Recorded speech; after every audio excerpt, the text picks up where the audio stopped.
here, by the way, everybody. Packed house. First thing I like to teach is the fact that you're never going to move forward in life unless you face your fear. It's an inescapable equation. And if you want to make the greatest forward progress, you got to face your greatest fear. So the question is, are you even aware of what your fears are? Have you taken the time to create a fear inventory of what they could be? Tim Ferriss, I believe, has about 4 million views on his why fear setting might be more important than goal setting talk. I don't know if you heard it. But the idea is that a lot of people set goals, New Year's resolutions, they don't achieve it, oftentimes because they have fears that are preventing them from doing the actions and making decisions that will allow them to fulfill those goals. So that would be the biggest question is, are you even aware of your fears? Have you taken the time to identify what they are?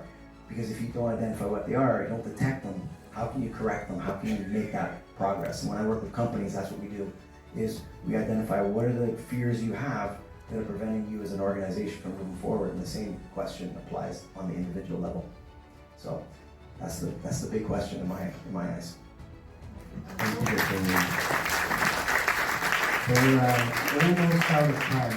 You know, Paul Dirac, the Nobel Prize winner, said it's not that we don't know so much, it's that we know so much that isn't so.